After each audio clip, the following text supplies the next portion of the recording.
Okay, so I'm going live now, and I'm here talking about the 2018, the May 2018 forecast.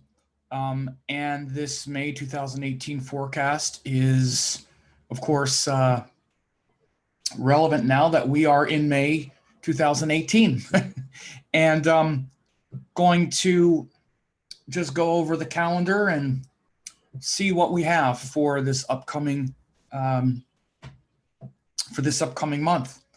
And I'm going to share my screen here. Let me see. Share the screen and bring up this screen. And you can see my screen there now. And it's set to March 4th. I'll go back a day or so to show where we started. This was March. I'm sorry, not March, May. If I keep saying May, if I keep making mistakes, it's May. And I do know that it's May. I have a, little dyslexia with simple things. I have to have about 15 things in my head before I get it correct. Otherwise it's, I'll say March when it's supposed to be May and all kinds of stuff. So you know what I mean. Okay, so it's May 2018, and you're looking at the screen here, and you see it started with the moon in Scorpio. First couple of days was moon in Scorpio. And you see Mars is also here at 29 of Sagittarius. So we've started off May with a bang, kaboom, right? Bang. And as you see here on May 2nd, the Mars went into Capricorn. So you have to understand this is a big shift that's going to be taking place for the rest of the year, or for until November. So this is a huge shift of Mars into Capricorn, and it's going to be for, until early November of this year. So this is big stuff. And, wherever that sign of Capricorn is in your life, it's going to be, wherever it is relative to your ascendant. Again, ascendant, not moon, ascendant, not moon. Whatever house that is from your ascendant, not moon. I'm saying it 5 times because I know I'm going to get, is it from the ascendant or the moon? It's the ascendant, okay? Like, for instance, I have Gemini ascendant, so it's in my 8th house. If you're Pisces, it's your 11th house, right? Again, that's ascendant. That's going to be a big area of life now, okay, for the next 6 months off and on, because Mars is going to be going through that sign and that house. It's Mars Ketu in whatever house that is. So, but it's exalted Mars. So it's like bringing the power to destroy what's making us weak. But if we've been doing a lot of weak stuff, then it's going to destroy that. If our life is based on weak stuff, if our life is based on living out of integrity, if our life is based on not walking the talk, if our life is based on a lot of, I'm too undisciplined to show up truthfully, then this Mars in Capricorn with Ketu might hurt us. This is how you need to understand these things, okay? That's why it's way too simple when people say, oh, it's bad, it's going to be bad, bad, bad. It's not bad if you're living in integrity, which means if you're willing, because it's hard to live in integrity, it's hard to walk the talk, it's hard to do the things that are correct. It takes effort, sacrifice, discipline, like every day. So if you're living that way already, if you're already living in accordance with your purpose and what's right, and you're willing to sacrifice a little bit of happiness every day in order to make sure you're doing what's right, then this Mars, this exalted Mars, K2 and Capricorn, is going to deliver the goods. It's going to give you the power to clear out the stuff that's holding you back. But if you're not living in accordance with that, and you're just surrounded by all of the remnants of your fictitious life out of integrity, Mars is going to blow that up. So if that's everything you got around you, then get ready. And again, it might be painful, but it's painful because it's destroying something that's out of integrity. So it'll be a great opportunity for you to get in integrity. So that's going for the next 6 months. As you see, Mars went into Capricorn May 2nd. So I have this set to run each day, right? And then May 3rd, the moon is at the end of Scorpio, right? So, and then, that was May 3rd. And then here, what's the time? Oh yeah, this is early. Let me change the hours here. I'm going to make it so that I live in the US and the whole world revolves around me. So I'm going to make sure it's US time. No. So, yeah. So, basically yesterday, at least the calendar date for the US of yesterday is the moon went into Sagittarius. So we had a lot of Mula energy yesterday. And then we're running Purva Ashada energy today, May 4th. So the moon continues through Sagittarius, but it's very close to Saturn. Like even as we speak right now, it's literally an exact moon-Saturn conjunction. So that's why I'm bringing you the Saturn. I'm bringing you the Saturn vibes. I'm showing up today as a big Saturn man, and making sure that you know the truth about the big Saturn stuff. So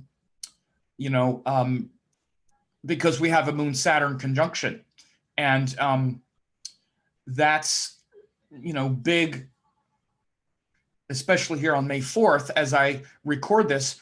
But again, you see, as we start this month of May, Saturn is retrograde, Jupiter is retrograde. These are just overall, themes. And then we have the other qualities of Mars going into Capricorn. These are overall factors rather than, day to day. And so again, we also have Mercury starts the month in his debilitated sign in Pisces. Again, so it's been a long cycle, especially for people that are ruled by Mercury like me. It's like, okay, I got it. Been reflecting, been creative, want to get some action happening now. So by next week, Mercury will move out of Pisces and go into Aries. But Venus is also quite powerful in Taurus. It's in its own sign. So, there's a high capacity as we start off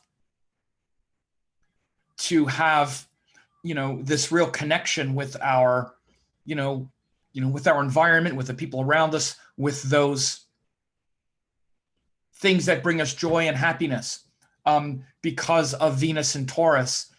So it's good to be spending time with family and friends, and we're able to really, have a good experience from those things. Sorry, I'm going to make this a little bit higher. Okay. And so this is just a sort of overall overview of the planets. We also have exalted sun. So again, the sun being exalted, powerful vision, powerful, purpose and direction. Venus in its own sign, a feeling of, peace and happiness with what we've gathered around us, our family, our life choices, those solid structures in our life. Now we get exalted Mars, which is ready to act in accordance with our principles. It gives us the power to do that. And so, as I said at the beginning, what happens is when Mars is powerful, then we have the power to then destroy those things that are making us weak. If we haven't been doing that and we're surrounded by things that have been making us weak, we feel the stress and the anxiety of it. Like, I'm not living in integrity. All the people around me are, I've been selling my own principles short in order to please everybody, and I'm not courageous enough. I'm not in shape. I'm not strong. And so it makes us make some changes. So that's going to be big for the next 6 months. Retrograde Saturn in Sagittarius is, we're definitely focused on the higher principles, the higher purpose, because that's what Sagittarius is. When Saturn goes retrograde, we reflect, and we reflect on what we're focused on what we're making a commitment to. What are you really committed to? That's what Saturn is about. When he goes retrograde, we recalibrate it internally and psychologically and emotionally. because we're always having to recalibrate.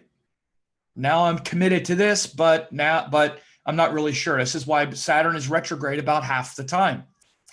Jupiter's also retrograde about a quarter of the time, so we're refocusing on what inspires us. Does this really inspire me?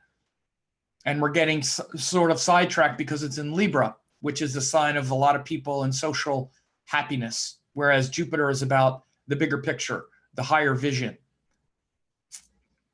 So that's the sort of overview. Now, as we see, again, here, May 4th, Moon is here in Sagittarius. And then as we go forward, we'll see May 5th, it's still in Sagittarius, keeping those themes alive. But he's also very close to this Mars. So May 5th, again, even though Moon is in Sagittarius Rashi, it's very close to Mars planet by degree. So on May 5th, could be quite an explosive, intense day, especially with people around you, because again, this is what Mars tends to do, is it tends to destroy the relationships around us that are making us weak, right?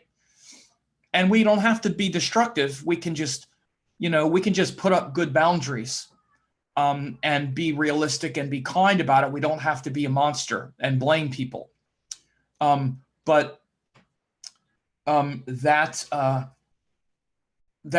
be intense on Saturday. On Saturday, May 5th. And, one of the things, and I always tell people this because I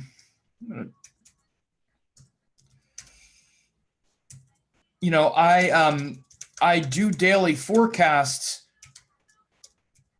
and then also monthly forecasts. And, it's so important to stay in touch with the daily astrology. I just put a link there in the chat where you can actually get in-depth daily forecasts based on the nakshatras and the rashis and the things that I'm talking about here. You can get them. You can get it for 2 weeks to see if you want to stay up on it. And then it's a membership service. But again, it's so important to connect with the daily, energy, because this energy of where the moon is going and the things that I'm talking about here. Got to turn that off. I have the other browser open. I just posted today's forecast in there as well, because people, they ask me about this. Sorry. And so it's so important to stay up on the daily forecast and where the moon is every day, especially. Again, when people ask me what's the best way to learn, that is clearly the best way to learn, because every day we are under the same sky. And again, you have to understand, not just you, but everyone around you is under the same sky. And it affects you a little differently based on your chart and this and that. But the best way to even learn astrology is to know and to pay attention and to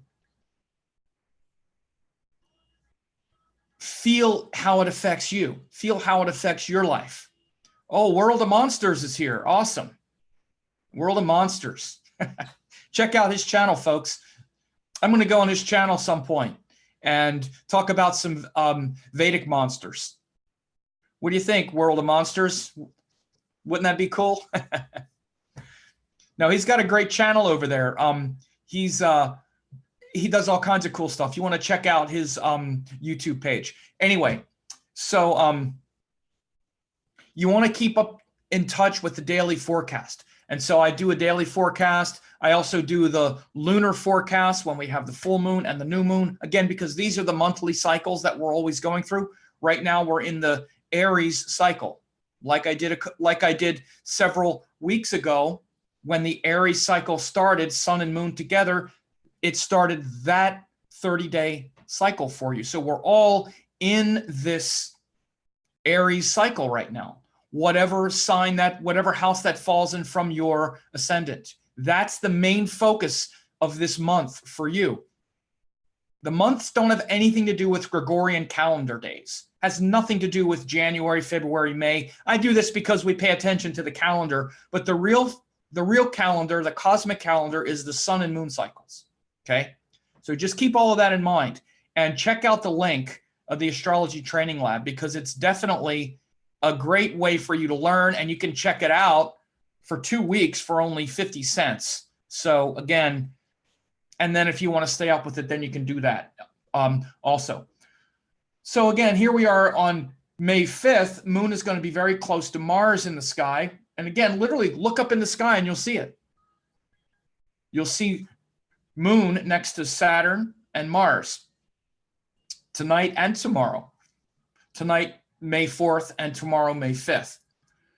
Then you see the Moon will be in Capricorn on May 6th, 7th, and it's close to K2, which is the eclipse point. So again, these cycles keep returning. The last time Moon K2 were joined, we had the eclipse.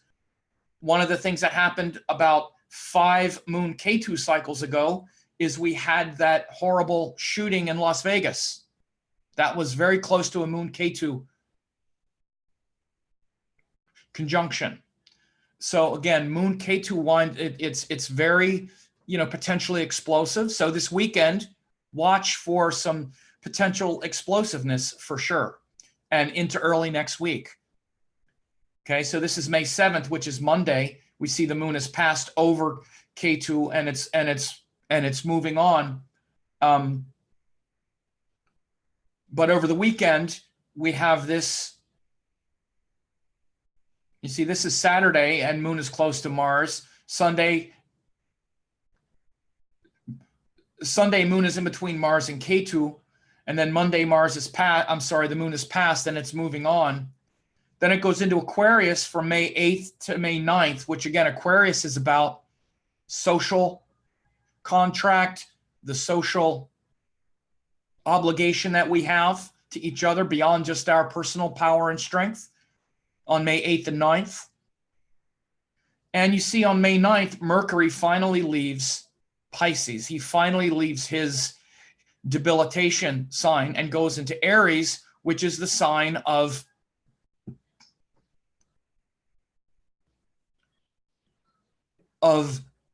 new beginnings, of setting out on a new course. Again, when Mercury's in Pisces, we get the details confused. It can be good for creativity and merging ideas, but it's hard to speak. It's hard to communicate. We're not sure what we want to say externally and what we want to bring out. And so we'll get this on Mercury, when Mercury finally leaves Pisces and goes into Aries on May 9th, finally, for the first time in a couple months, we'll be ready to put it out there. I'm looking forward to it because I got a lot of stuff coming up, but I just, even this today, I was like, come on, Sam, just do a live video because I've been kind of just doing a lot of creativity behind the scenes. Got a bunch of articles I'm finishing. I got a bunch of stuff that I'm doing with my certification course and a lot of stuff behind the scenes, not as much public. So I know the cycles well enough to know that it was a good time to be doing that for the last month or so, last month and a half with Mercury and Pisces, but it's a long transit. May 9th, Mercury goes into Aries, ready to blast it out. So get ready. I'm going to be blasting you. Maybe me and World of Monsters will do something then, huh, buddy? I'll come on, talk about some Vedic monsters. Because see, in Vedic astrology, they're not really monsters. They're called asuras or the demons or whatever. The Rakshasas aren't demons or monsters or scary things like we think in the West. They're actually different parts of our psyche. And many times they're the things that liberate us because they're the parts of us that rebel against conventionality and normality. So it's really cool. Okay, so now we got May 10th, the Moon continues through Aquarius. Again, the sign of Aquarius is about the social contract. It's about larger themes, social themes that are bigger than just our own personal glory, right? We want to serve something higher. We want to connect with a purpose that's bigger, social purpose. a social purpose, right? Not a spiritual one, social one. There's a difference. And again, in the West, we don't really understand. We think our spiritual purpose has something to do with people, has something to do with the world. My spiritual purpose is saving the planet. Well, okay, maybe that connects you to something spiritual, but spirituality is actually beyond the planet. That's the Pisces paradigm. Much of humanity exists in this interaction with humanity. And the culmination of that is Aquarius, where we serve humanity as long as we're here. That's the best we can do for the world. But we're not of the world. We're in the world, but not of the world. And that leads us to the Pisces lesson on May 11th and May 12th. Pisces is where we let go of the world, and that includes our desire to want to save the world. Of course, we have to do our best and save the world. Of course. This is why you see these great spiritual gurus, the great spiritual gurus of the past, Ramana Maharishi and, Yogananda and Amachi and Swami Shivananda. Once they become liberated, once they become enlightened, which is Pisces energy, and they break off the wheel of samsara, well, they're still here. So what else is there to do but try to help save the world, try to help save the people, which is the Aquarius paradigm. But that doesn't mean that that's their purpose. Their purpose is to be liberated. And their way of trying to save humanity is to teach humanity about the nature of the world, right? Their service at that point, their Aquarius energy becomes Piscean, saving the world one soul at a time, helping us save our soul and to realize the true nature of self. So again, the Aquarius Pisces transition is really big. So from May 8th, from May 9th, 10th, 11th, and 12th, this is the time when we're going to really make peace with our relationship with the world and culture and larger causes, and letting go even of that to something much, to something beyond, even saving the world and the utopic way that the world is all going to work out one day. Guess what? It's not. And that's not gloom and doom. It's just this world will be destroyed one way or another. It always has been. These are called yugas. It'll be long in the future. We'll all be dead by then, probably. But there will be another world. We'll incarnate somewhere else. The soul is not just of this world. It incarnates on this world because we have karma with this energetic matrix, but the soul is on an evolutionary path. That's not of this world. That's not necessarily of the earth. Our karma is of the earth in this lifetime, but we are not. Crazy stuff. And again, you could say, well, that's your opinion. How do you know? It's not my opinion. Read Indian texts. Read them. It's very clear, right? And so this is what we'll be really dealing with May 11th and 12th, okay? And we also see now that Mercury is firmly established in Aries at that time, right? And so we're, really getting our ideas out. So by this time next week, by this time next week, some of the brain fog will really have lifted and you'll be ready to really put it out there and express yourself.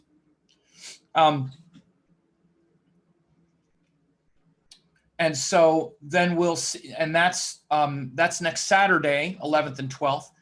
And then the moon joins that on May 13th and 14th. Then the moon is in Aries with Mercury and the sun. Now, when the moon gets really dark, again, now we're getting near this new cycle. And this is going to be the new moon cycle in Taurus, because you'll see how the sun and moon then come together at about 1 degree of Taurus, less than 1 degree of Taurus on May 15th. That starts the sun cycle in Taurus. Again, that's when sun and moon come together. That's when the month begins. That's the real month. And that's the reason there are 30 calendar days, because there are 12 of these soli lunar cycles every year, which is one transit of the Earth around the sun. Earth goes around the sun once, and got some noise outside.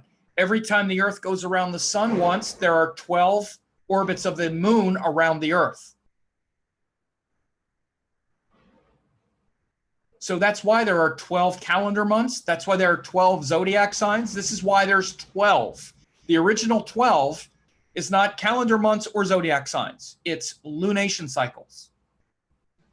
New moon, full moon is the opposite point, right? And again, in my astrology training lab, and yes, I am posting the link again, these updates come every month. So what I'll be doing by May 15th, I'll be giving not just a general new moon and Taurus forecast, but I'll be doing one for each of the 12 signs. So everyone, if you're a Pisces, then you know this is a third house cycle for you. The next 30 days for the Pisces person will be a third house cycle that comes after the second house cycle that they're going through right now. If you're Scorpio, this will be a seventh house cycle, which has come after the sixth house cycle that you just went through. So this is how we're supposed to track our year and how we're supposed to track the main things we're focusing on every year. So again, I'm telling you this because this is the real way to understand the timing cycles on Earth.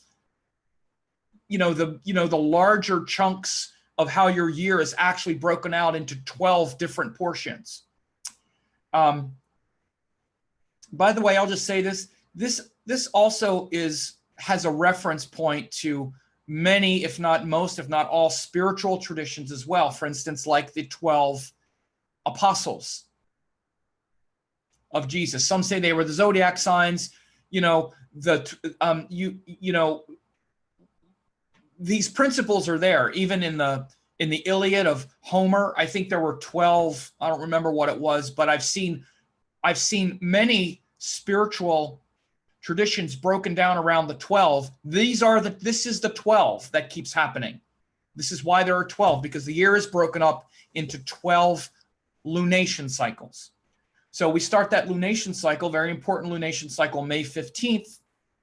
It starts when sun moon come together in Taurus, right? Setting off a new cycle. For me as a Gemini, it's a 12th house cycle after the 11th house cycle that I'm living now.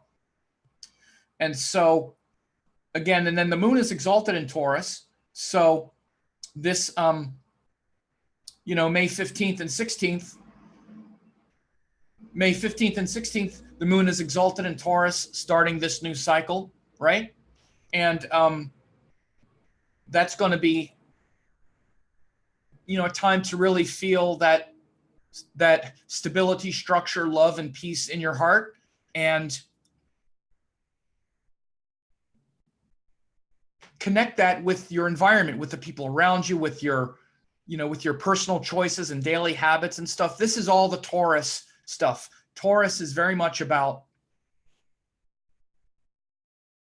choices. It's very much about, literally what you're consuming and your values and what you value the most. Do you value just happiness with other people, or is there a deeper personal spiritual value?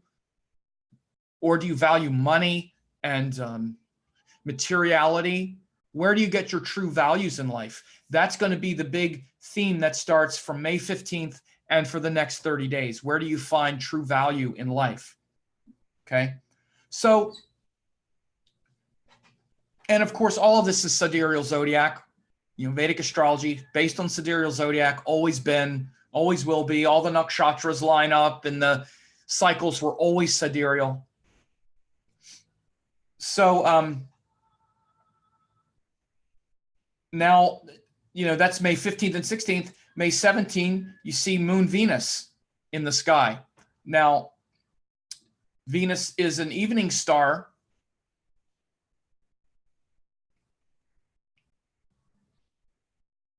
Separating, it's actually getting ready to go retrograde. It'll go retrograde this fall, but you'll be able to see here.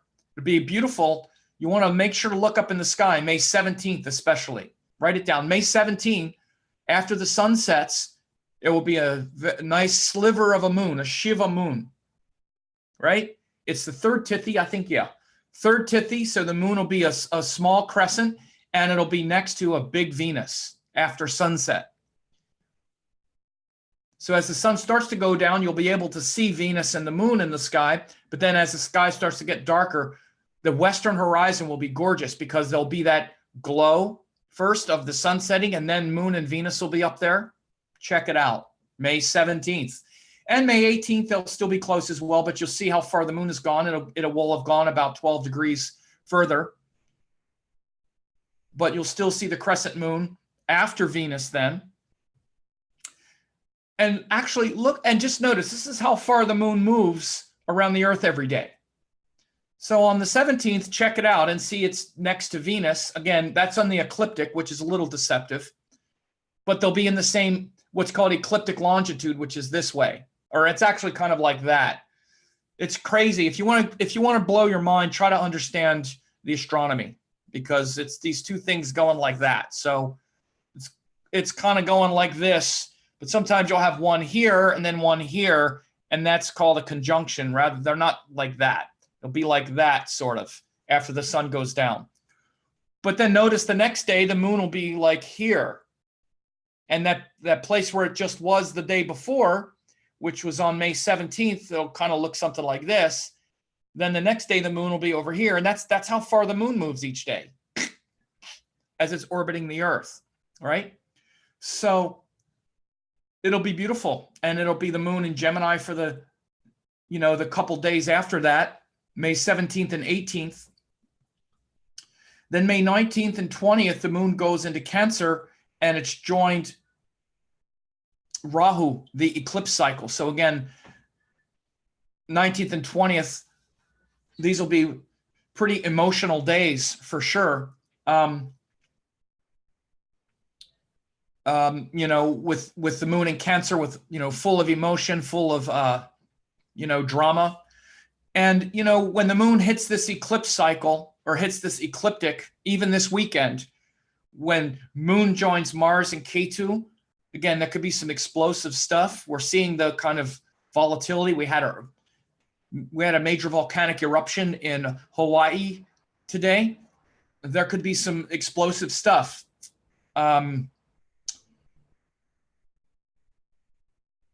Just leave it at that for the next, couple weeks.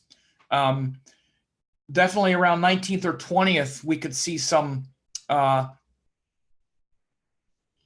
eruptive, some explosive things as well, as the moon passes through the eclipse point. We also see at that point, Mercury and Jupiter are lining up in an opposition. So this will be a good time to really bring together your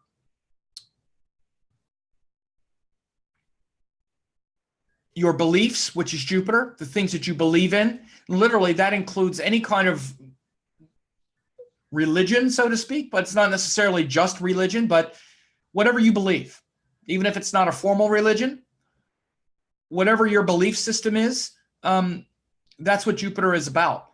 But then bringing that down into how it works, how you can explain it, how you can interpret it. Is your beliefs just something that you trust and believe in? That's okay. But is it backed up by any kind of rational understanding? Because if it's not, then it's just blind faith. And this is why traditional fundamental religion doesn't work very well for modern people. It used to work before because we weren't educated. Back before people were educated, they just believed. Now that we're educated, we want our beliefs to make sense. Well, how does it work?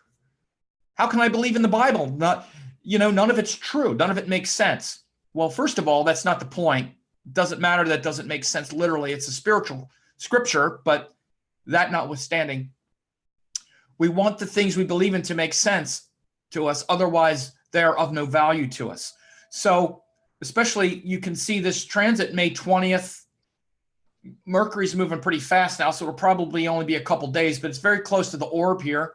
May 20th, 21st, 22nd, 23rd. So again, May 20th to about the 23rd or 24th, it'll be a time for you to really be exploring how the things you believe actually work. How does it actually work?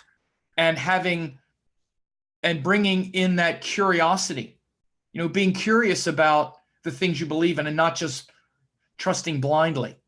You might challenge your teachers because Mercury's in Aries. Again, maybe ready to argue.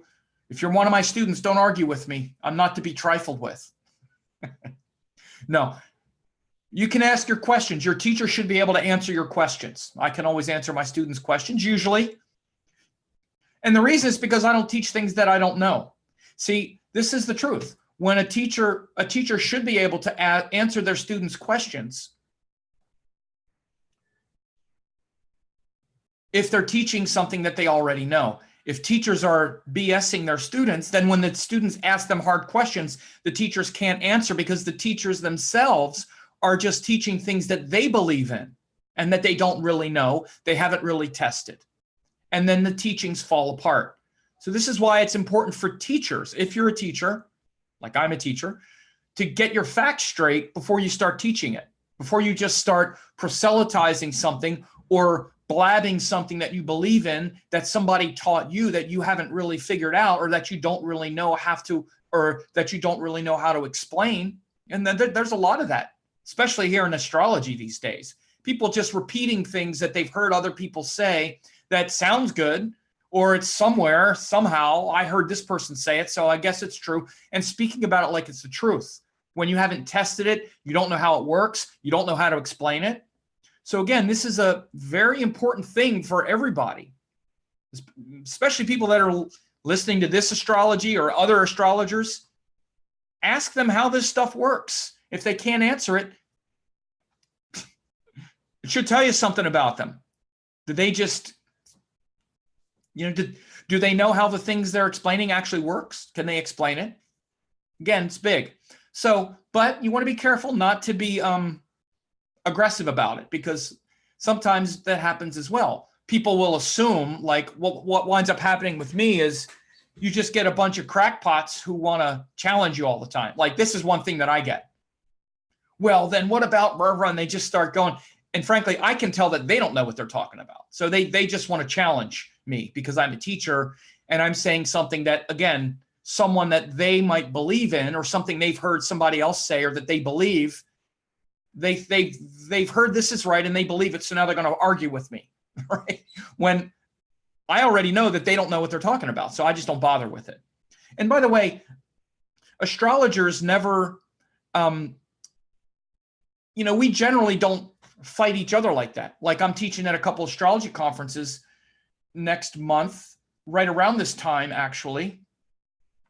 And, when I get around my astrology colleagues, most of them, hardly any of them, argue with each other, because we all know that we're doing different things, even though we might have big disagreements about how something works.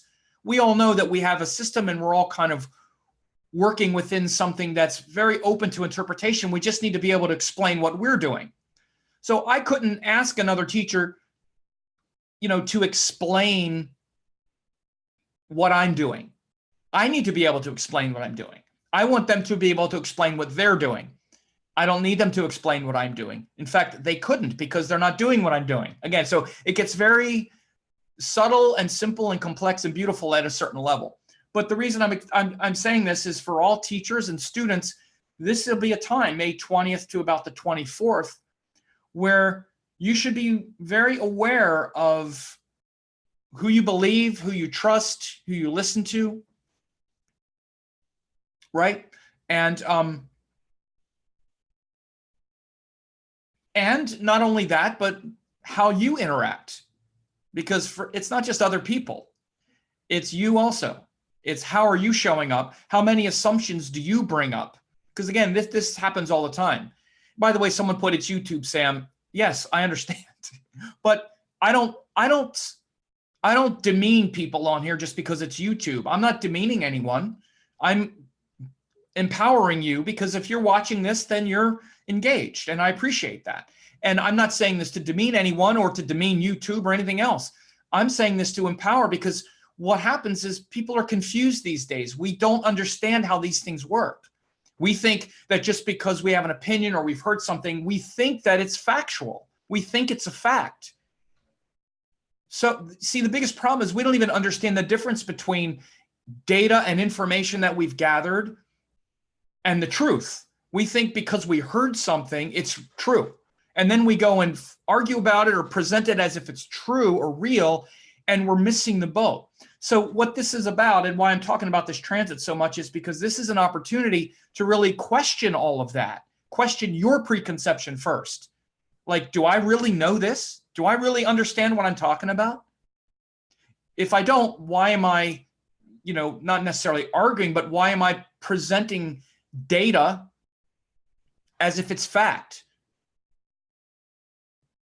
And again, data is just data.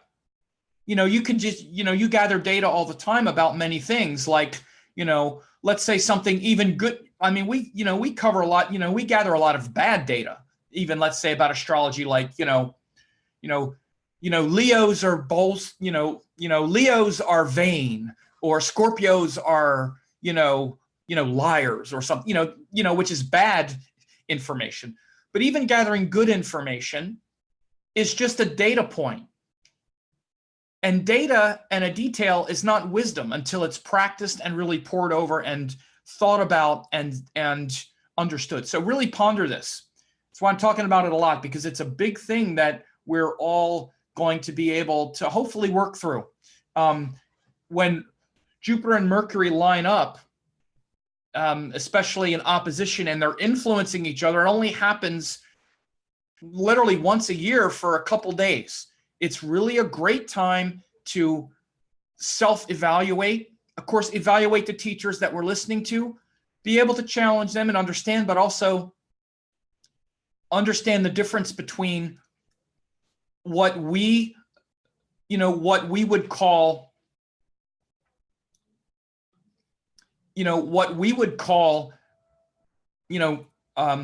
knowledge, and really introspect about whether or not it's actually knowledge at all. Most of the time, it's not knowledge. Most of the time, it's just data that we've gathered, and there's no shortage of data in this world. We're just inundated with it, and I'm looking for something here very quick. I want to share it with you because I did something about this very recently. And I'm going to post the link. So, of course, I'm not pulling it up right now.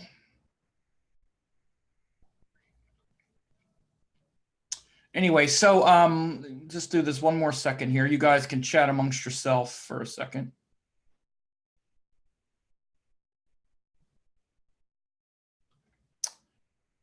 Where is it?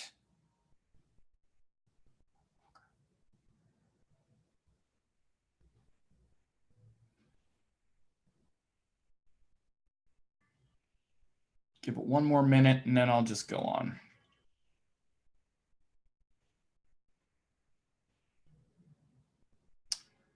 All right, well, I'm not seeing it. So anyway, so after May 23rd and the moon continues, then we'll see that, and you see Mars and K2 are also getting really close together over here. So again, around the end of May, as Mars and K2 get closer together, we could see some real explosive stuff, no question about it. Again, that explosive stuff can be, bombs and terrorists and all this stuff, but this is the external, but the internal is all the stuff I spoke about at the beginning, which is, which is destroying your preconceptions, destroying the parts of you that are undisciplined and that are, living out of integrity. So again, if you can live in integrity, then those things are not so difficult. Those things then are less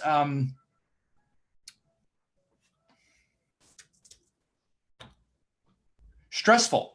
And in fact, they wind up, that time from May 26th until around the end of the month can wind up being a time of great power, where you can be very disciplined and cut out the things that you are getting trapped in. You see, because the world of the senses, I just posted the link. I found it. And it's actually the evolution of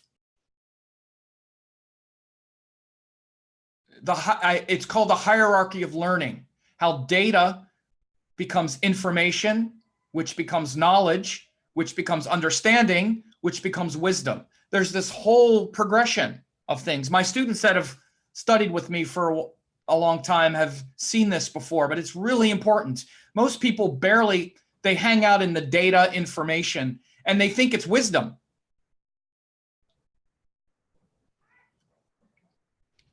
We think that these little data points, for instance, something like, the shirt is blue. Okay, that's data, right? And then information might be some information about it, but we just think like data and information, like, oh, I'm a Scorpio, or, oh, what about this aspect, or what about that? That's just information. It has nothing. There's no knowledge there. Every animal does this. Literally, this is what our animal mind does. It looks for data, turns it into information, but it's just barely even the surface. There's no knowledge until it starts to become applied, and then there's no understanding until we apply the knowledge, and then there's no wisdom until we've understood the knowledge that we've applied. It's quite a process, okay? And so much of our mind, especially, like you say, when someone said it's only YouTube or whatever, this is the problem. I don't dismiss it. These are real interactions. This is the world we live in. The problem isn't that it's only YouTube. The problem is that we don't understand that we're just interacting on this surface level. Even though it's just YouTube, we're all kind of hypnotized and trained a little bit now to think that these little snacking, these little short attention span hits of what could be wisdom, if we were deep enough to understand it, just goes into this data information, and then we kind of gobble it up and spit it out somewhere. And the problem is we're mistaking this very shallow relationship that we have with actual wisdom and with actual knowledge. This is why we have so many crazy conspiracy theories. People get this much information and think there's enough wisdom in it to be able to understand deep things that they have no real relationship with and stuff. So this is why it's a big thing in the world right now. And I talk about it a lot because it's some of the biggest stuff that we're dealing with just in life. And so there's a great opportunity to really work through a lot of this stuff the next month. This transit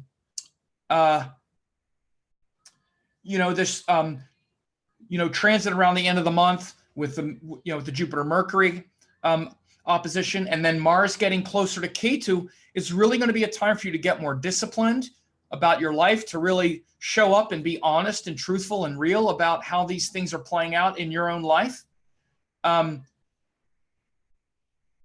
then you see here on May 26th, Moon Jupiter connection for the next couple days, May 27th and 28th. So May 27th and 28th, Moon Jupiter in Libra. This is, very good for connecting with our inspiration and purpose. Look up in the sky again and look at that big bright moon in Libra. And it'll be joined Jupiter, which will be big and bright right next to it also. So again, look up and see that big bright Jupiter next to the moon. By the way, someone asked a question about if my books were available in India. You can click this link. My book is now available on the website of Sri Sri Ravi Shankar, Gurudev. So Gurudev has published my book. I spent some time in India and got to meet Gurudev and the people and his astrologers. And he really saw my book as an embodiment of the powerful and pure teachings of Vedic astrology that need to be brought forth. I just posted also a direct link to it. And I just also posted one for people that live in the US for my books, but I didn't plan on this to be such a sales call in that regard, or sales video, but people ask. And so it's important, because look, I spend a lot of time writing books and doing these things for years. I've been doing this full time since 2004. And I've taught a lot. I have nothing but students for more than a decade. And so, I'm glad to see the fruits of these labors, especially I'm really happy and proud to have the book available in India, because the shipping is a lot and it's different. It's difficult for Indians to be able to read the book. So those of you in India, go ahead and go ahead and order it from Art of Living. And, besides that, we have, those who want to get my book domestically, you can get it and get a special as well. So this, back to the forecast, this conjunction around the end of the year. By the way, I'm going to take some questions when I'm done this, so hang around a little bit. But this Moon-Jupiter conjunction, you see May 26th and 27th. Look up in the sky. You'll see the moon will be big and bright. It's almost full. It's practically the full moon on the 27th. It's Chaturdashi, which is the day before. And it's right on the Jupiter moon. So you'll look up and see Jupiter big and bright, extremely retrograde, which means it's very bright next to a big bright moon. Got to check this one out. May 27th. It's going to be great. In fact, that's Sunday. Yes, that's the day I'm teaching at UAC. I'm teaching at UAC astrology that day. I'll give you another link just because I can't get enough of it. But that's the day I'm teaching at the UAC conference in Chicago. So those of you who are in Chicago, you could come to my class at UAC. Oh, it's right here. So those of you, and you could come to my class at UAC. I'll be teaching on that day. After I teach, we'll go out and look up at the sky and see Moon Jupiter if you're there, okay? We'll walk out and do it. So it should be quite a show on May 27th. Again, so the moon is almost full that day. So again, what happens when the moon is full is we're very full of our emotional state. Now, join Jupiter, we're even more kind of full of it. But with Jupiter, it's full in the sense that we're hopeful and inspired and philosophical. But we could also be a little too self-righteous about our principles and fired up about our beliefs. And what that can do is have us sort of talk over people and be kind of preachy. That's the thing we have to be careful of with Jupiter as it relates to other people.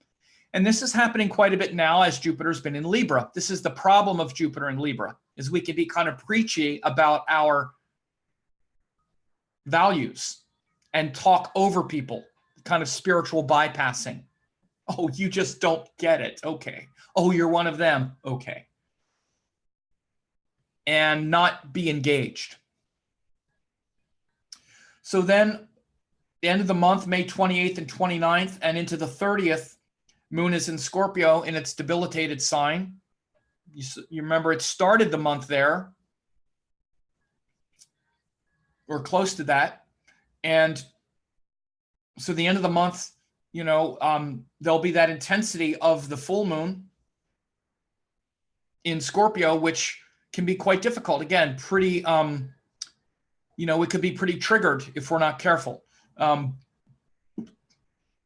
I want to just also go back. I missed the, okay. So on this moon Jupiter, actually on the 27th, it's not just the moon Jupiter in Libra, but Mercury changes signs up here and went into Taurus. So now Mercury on the 27th, big shift that day.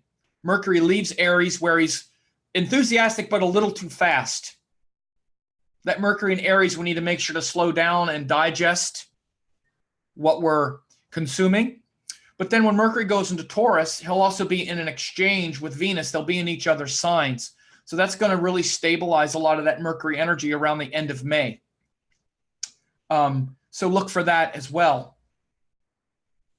But then again, literally the end of May, the 29th, 30th, and then the 31st, the moon goes into Sagittarius, gets close to Saturn. So the end of the month, again, expect some intensity with the moon going through Scorpio, the sign of debilitation, then going into Sagittarius, joins Saturn, which again is it's where we have to face a lot of our heavy emotions, and we're very emotional.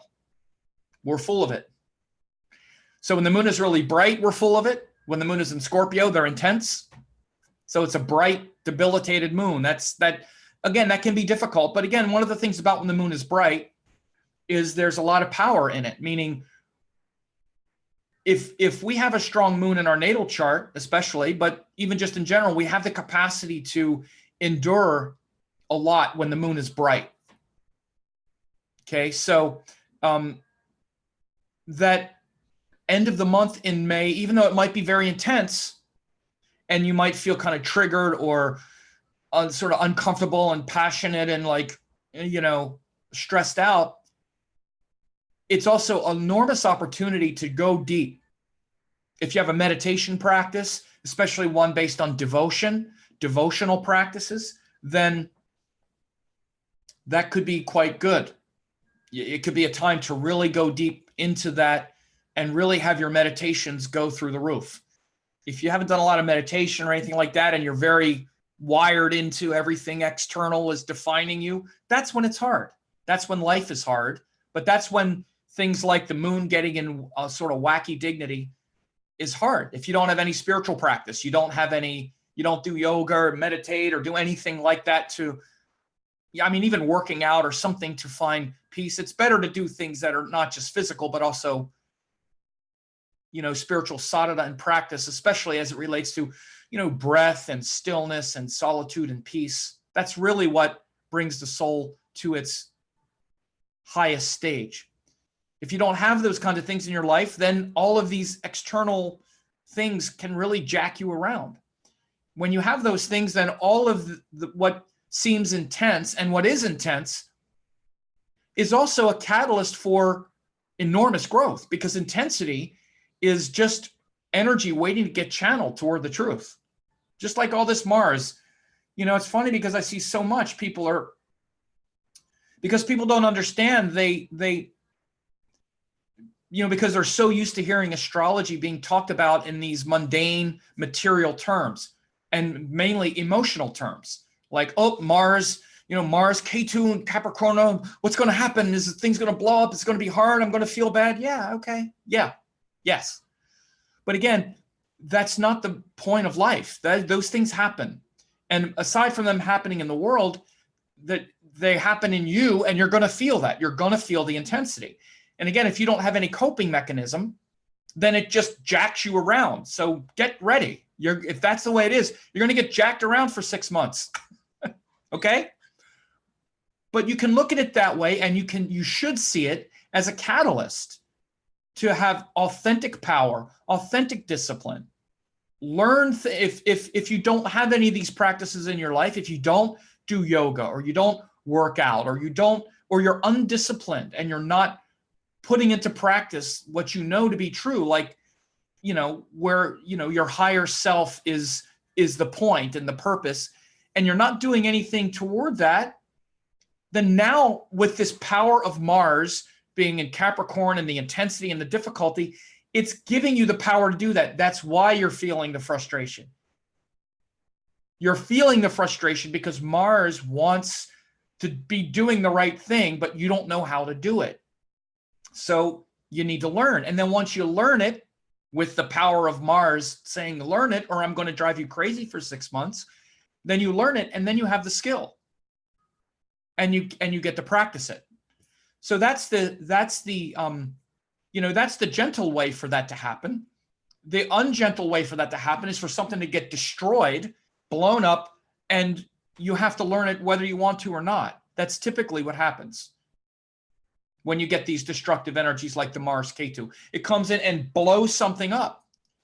And now you have to deal with it getting blown up. And again, if you don't have any coping skills, then it's hard. But you will learn some coping skill. But sometimes it's through something very cruel and harsh. So rather than get into all that, you just want to know that it's a great time for yoga, spiritual practice, Tai Chi, feng shui, if you do that. I was thinking not feng shui, Reiki. That's what I was thinking. Mars is great with Reiki energy and stuff like that. So all this is just possibilities. So if people want to ask some questions, you can do that. It looks like Ji Chin is having a field day, talking like crazy. So that's good. Glad to see it. Anybody have some questions? Rohini Matson, I have Moon Ketu in Capricorn in 6th house. Would that be problems at work? Well, 6th house could be work. It's actually a good place for it because it's kind of out of the way. 6th house is a house of difficulty, and Mars is ready to take on difficulty. So it depends on what your work is. When your work is a service to something that you love, like mine is, then 6th house is just the stuff we need to do to grow the thing that we're trying to grow.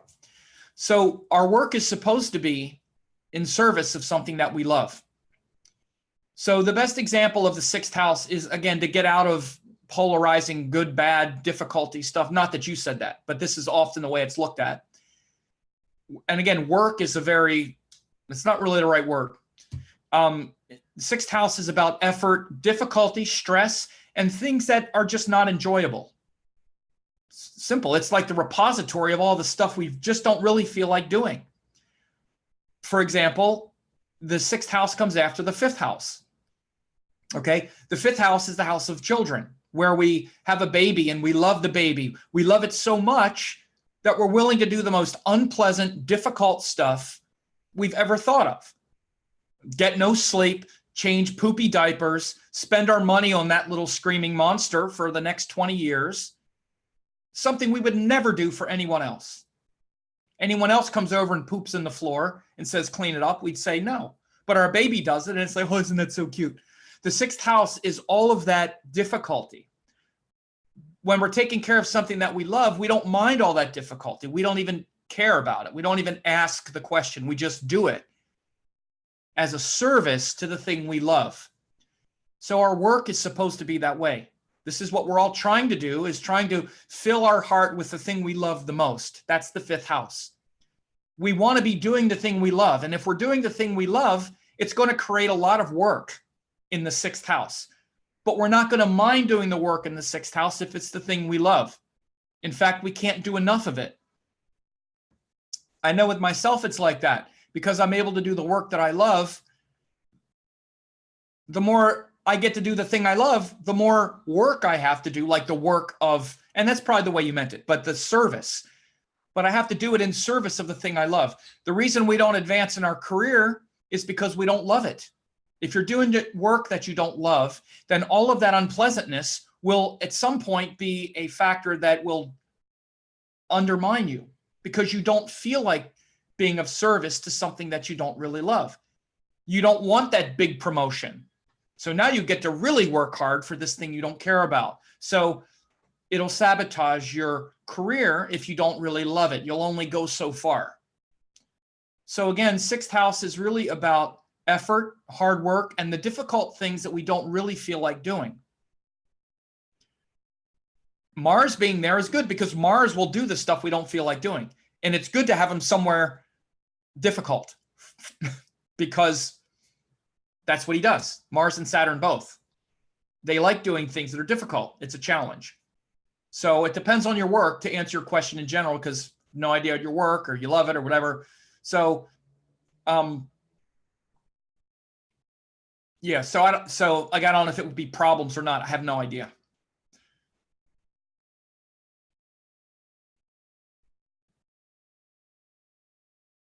What about their natal planets in Capricorn? Yeah, then Mars and Ketu are going over them. And it's going to be bringing that intensity to those planets and those energies. Depends on the planets, right? Depends on the planets. Mars and Ketu are bringing that kind of intensity to that area of life. So again, what about it? Then it's just, that's happening, right? Can't say anything other than that because it's just not, very general. It's just very general. I say in this full moon end of May conjunct Rohini Nakshatra. I think the full moon was you said the full moon end of May conjunct Rohini. Well, the full moon is going to be in Scorpio. So if you meant the sun, yeah, the sun will be in Rohini. The moon is in Scorpio. It's not a full moon in Taurus. The full moon is in, it will wind up being in Anuradha Nakshatra.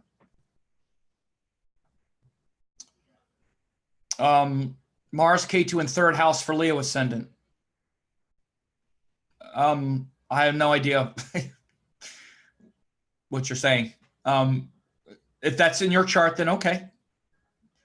Talk about the alignment that would indicate and disclosure. Okay. Does outer planets. Okay. Trying to go. I'll try to get through a few more here. Talk about the alignment. Does outer planets like Uranus play a role? Everything plays a role. I don't use outer planets. They're not in Vedic astrology specifically because they're not visible.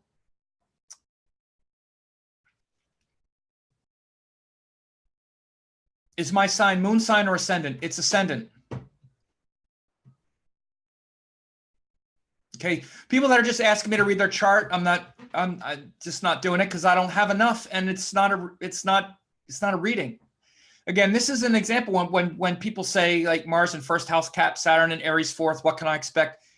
This is exactly, go watch the video that I posted. You know, you have a lot of data that you think is important information and that you think is leading to wisdom. And again, thinking that you could ask a question that's so incomplete and that I could give anything is just, you're not really understanding.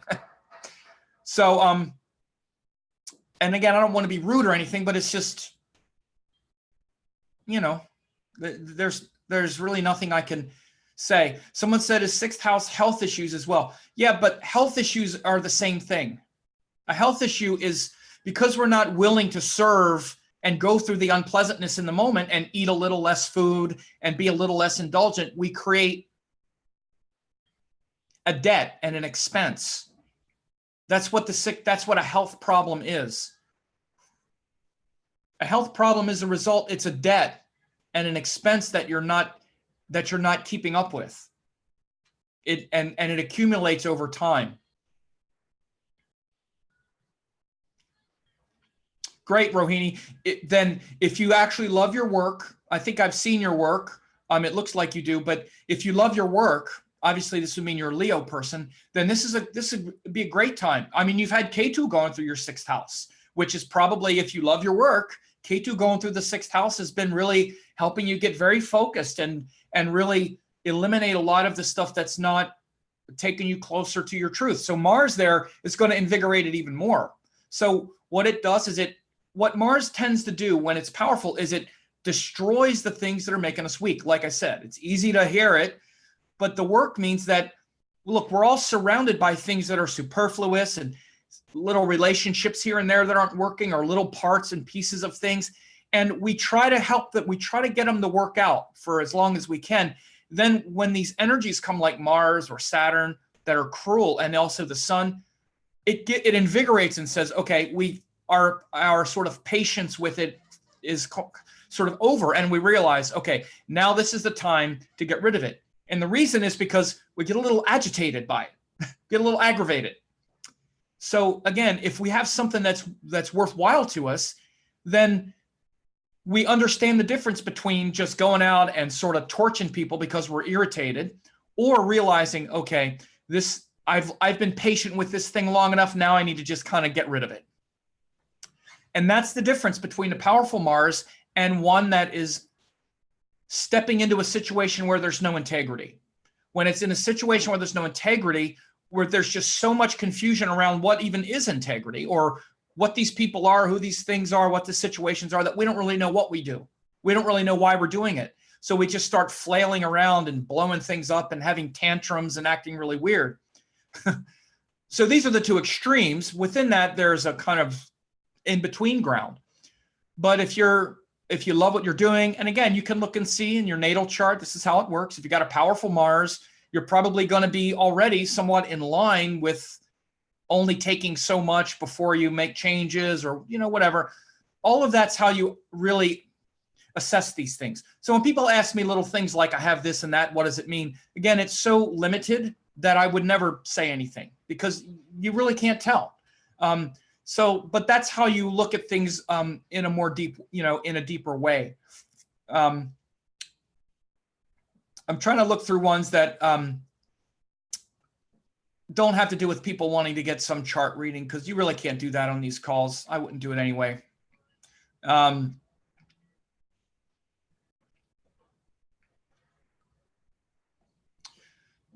to start a new yoga workout routine. I have Cap, Danishta, Ascendant, and Shravana. Yeah, this will help your butt move. Yeah. Mars is in Magha in the 8th house. Good. Feather day. That's good. Yeah, I also have Mars in Leo. But again, you don't have to ask me. You can already feel it. Like you said, Mars is helping you get your butt moving, right? Yeah, you can already feel it, I'm sure. K2 has been there, and Mars now has stepped in and said, okay, come on now. You feel the restlessness. And again, what we do with this restlessness is the whole purpose.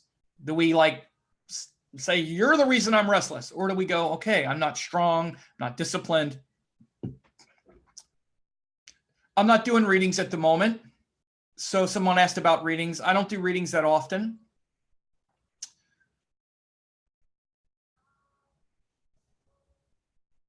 Okay, so these are all the ones I really want to talk about here. So anyway, I hope people enjoyed the the